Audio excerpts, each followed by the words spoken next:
A graveyard, the final resting place for most of us. Morbid and yet beautiful at the same time, graveyards represent the one place on earth where the living meet the dead, where the past meets the present.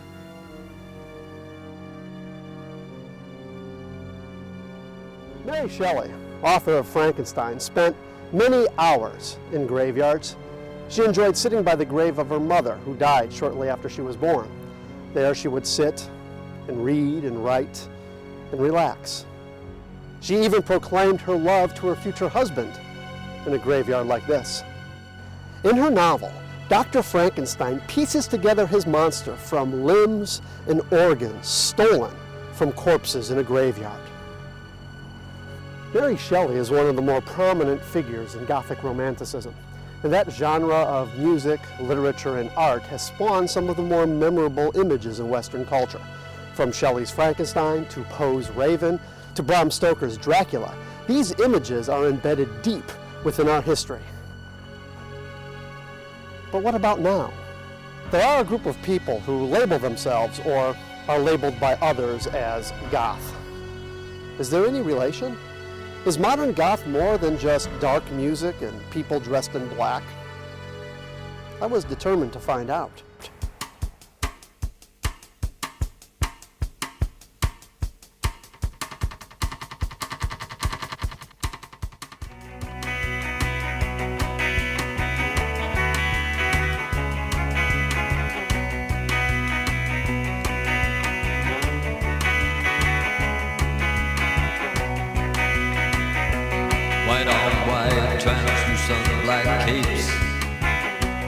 Modern goth began in the late 70s, and one song was destined to fuel it. The song was Bela Lugosi's Dead. The band was Bauhaus. The music was dark. The lyrics conjured images of the undead. Bela Lugosi's dead.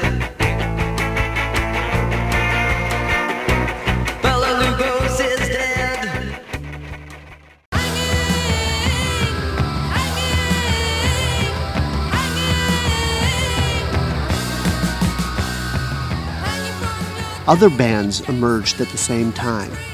Susie and the Banshees released The Scream in 1978. Susie's dark style of dress became copied in nightclubs all over England and the United States.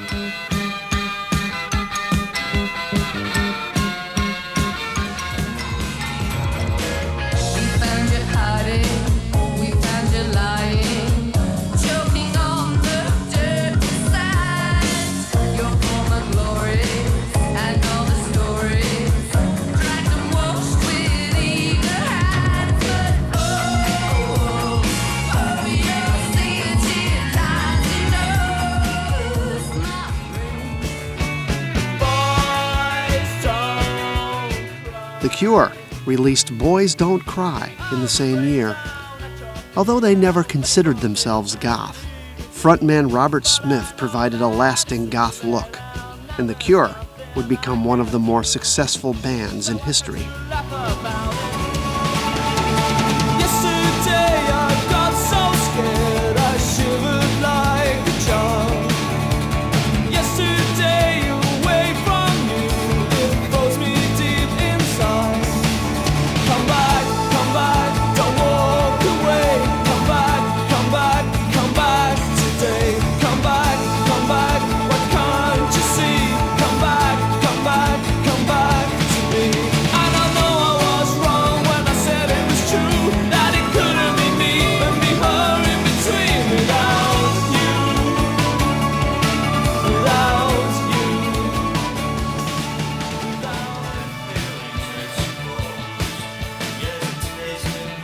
Although they didn't look goth, Joy Division sounded goth. Lead singer Ian Curtis provided melancholy lyrics that reflected his troubled life.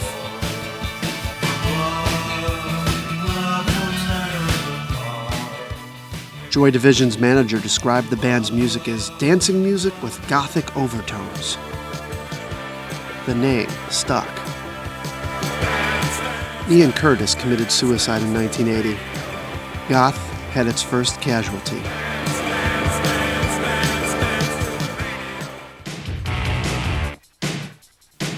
Other bands, whether intended or not, became part of a growing subculture.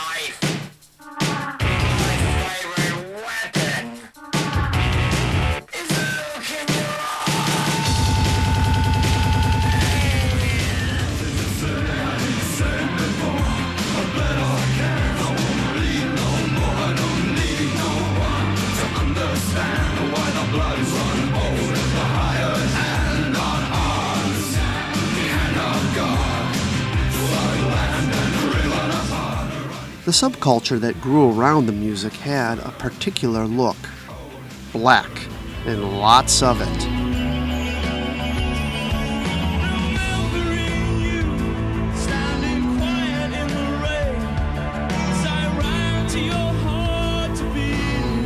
By the end of the 80s, it seemed that the goth scene was beginning to fade.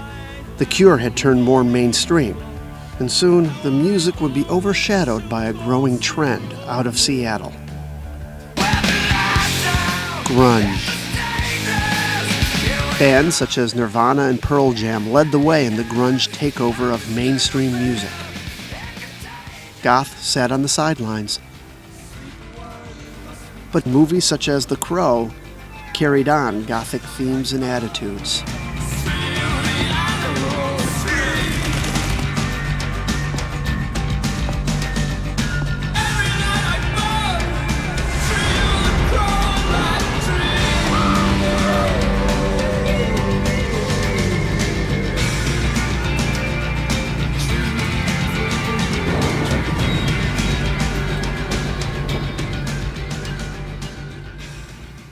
Then came Columbine.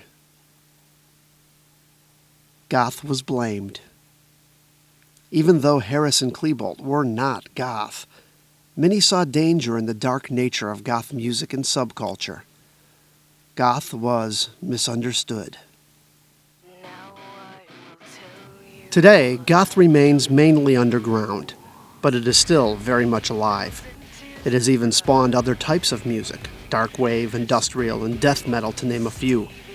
And occasionally, bands such as Evanescence break out into the mainstream.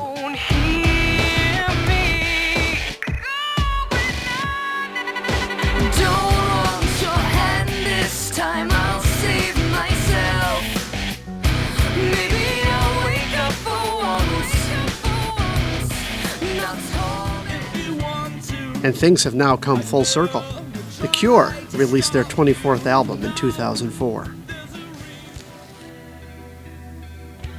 But I wanted to find out more. Other than a name, does goth culture owe anything to Mary Shelley and the Gothic Romantic movement? To find out, I went searching for goth. At the Dark Fantasy Gathering, I listened to goth music and talked to people who considered themselves goth. Goth to me is a variety of many things. It's dark elegance. It's tying together the architecture as well as the fashion, the clothes, the sentiment. Goths are very sentimental people.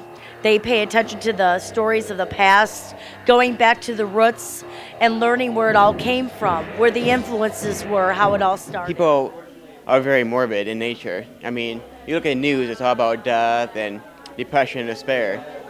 Goths just pretty much bring it out as just another emotion rather than a normal person would hide it and, put it away. Like that. I surprisingly found out that I was a goth from when my girlfriend died. Everybody's like, oh, well, you're being all depressive and morbid or whatever. My girlfriend died. That's called nature. But I wear black, so therefore, because I'm depressed sometimes and all that, and I'm a little bit unstable. Well, it just pretty much means expression. It's how you want to express yourself. I mean, for some people, this is very empowering because they can't be themselves around their normal people. So they come to these things, and this is goth to them.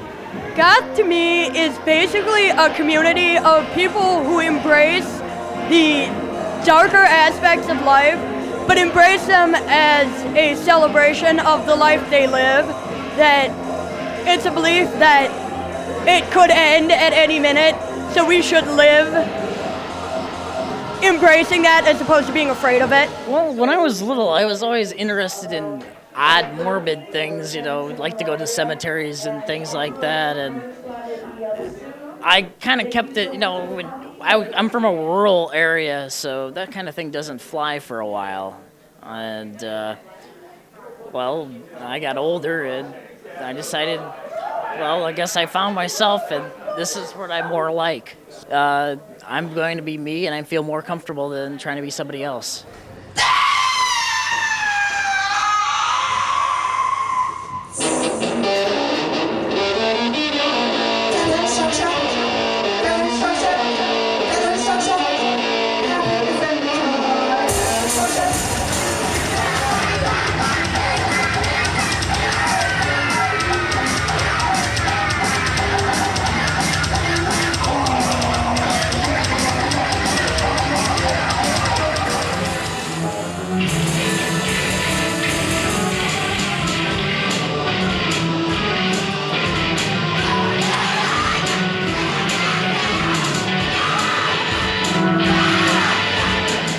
It's conforming through nonconformity.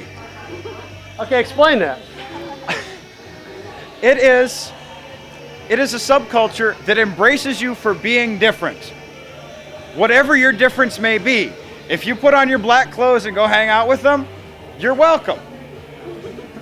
Now, you don't have to be wearing black clothes though to be a goth. So essentially, what do you need? You need to know who you are and to be comfortable with it and not care that these people over here are judging themselves by this standard and these people over here are judging themselves by this standard. There's a wonderful bumper sticker. It says, you laugh at me because I'm different. I laugh at you because you're all the same. They're all wearing creations by me, which is, I recently discovered I had a talent for sewing. These are all my corsets and waist cinchers. It's a form of temporary body modification.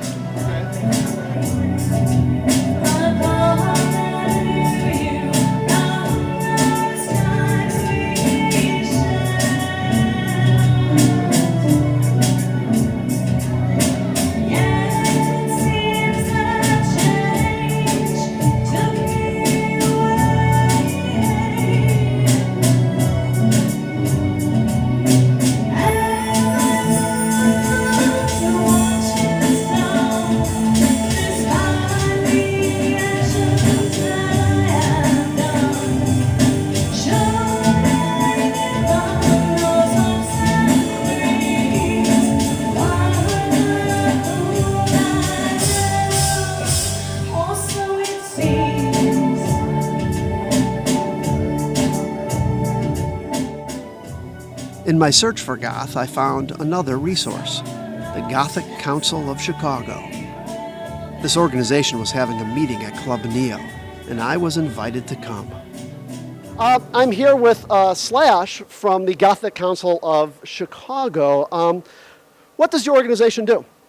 We are specifically designed to kind of bring together the quote-unquote dark alternative community, which encompasses Gothic, industrial, electro, EBM, fetish, GLBT kind of segmented populations. So you basically represent a wide variety of different people. Yes, we do. Pretty much people who are interested in the kind of music that we're into, and that kind of segues into a lifestyle. Okay, so the music comes first and then the lifestyle, or is it vary? They kind of go hand in hand because the music often talks about the lifestyle itself. Now, how many members do you have? Our current core membership is about 500. It's a bit of the dark side, and I guess some people have said that, part of goth is it's like accepting death, and that we're, trying to show in our own ways that we're not afraid of it, and it doesn't make us nervous because there's no reason to be scared of it. Sometimes cultures like to try and move it aside, and American culture is like that. It's not really as up in your face, and it's not a celebrated thing. Well, Gothic comes from the Romantic period of literature. That's what it means. It's basically a romantic form of art, writing or in architecture or in any other form of art. That's what it means. Now, if you're talking about the pasty-faced people who need to eat sandwiches and probably, get some sun, that's a different story Yeah. altogether. So for you, where do you draw your inspiration then from that era? Well, if I'm going to draw from that era, I will draw from Poe. He was a Gothic writer. His writing influenced a lot of people. Get the quintessential Poe, read The Fall of the House of Usher. That is a completely Gothic story. If you're going to read anything Gothic, that's it. And what's Gothic about it? Everything. It's the way the descriptions are. It's how he describes. It builds a mood. From the very first lines to the end, he set out to create a mood. And Gothic kind of wants to do that. It wants to set a mood for you. In that particular story, it's kind of, they want to set a set of depression, because that's what you're feeling. He uses words like dank, deep, dark, tarn to describe the moat around the castle. That creates a feeling of sinking miasma. And that's not what Gothic is all about, being depressed all the time, but it's about emotion, deep feelings and deep emotions.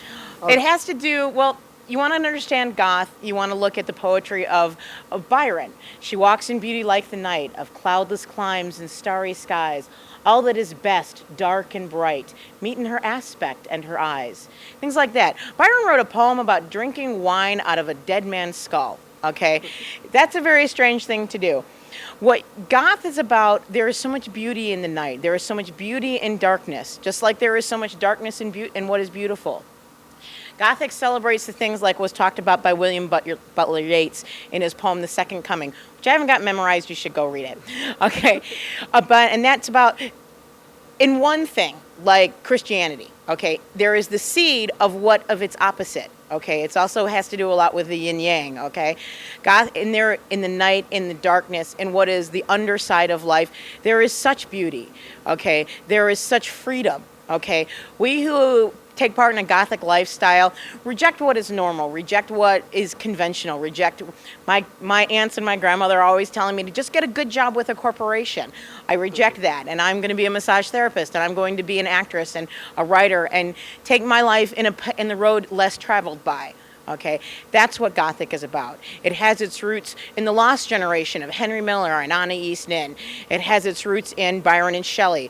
It actually goes all the way back to Gothic architecture. Gothic architecture was, we don't want to build it like that. We don't want to build an arch that just goes that way. We want it to go much higher. We don't like churches that are filled with darkness. We like churches filled with light. We like these beautiful stained glass windows. Goth, all the way back to the very, very beginning, is all about doing things differently. What should they be reading? If they really wanted to get into Goth culture, what should they be reading? What should they be reading? They should be reading Byron and Shelley. They should be reading Henry Miller and Anna East Nin. They should be reading, you know what? Anything that you are told not to read, you should read, because that's what being Goth is all about. One thing I learned tonight: many Goths draw inspiration from a past history. A history that includes Mary Shelley and the Gothic Romantic movement.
As you could see, the Gothic has a long tradition in our culture.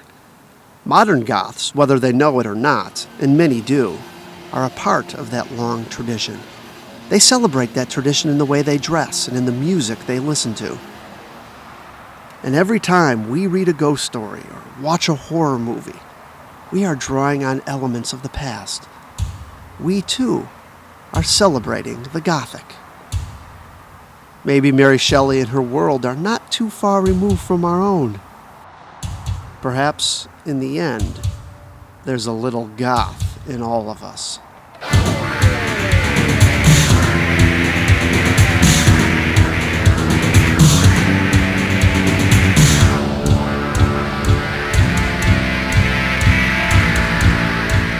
But if we were going musically, it would be the late 70s, what they call the Fabulous Four. You have your Bauhaus, you have The Cure, you have Joy Division, and you have Susie and the Banshees, and Sisters of Mercy's right Goths are there. normally highly intelligent, and only the main thing is creative and all that, so naturally they don't fit into normal molds. Kid comes up to me and goes, "Are you a vampire?" I don't know how to answer this to this kid.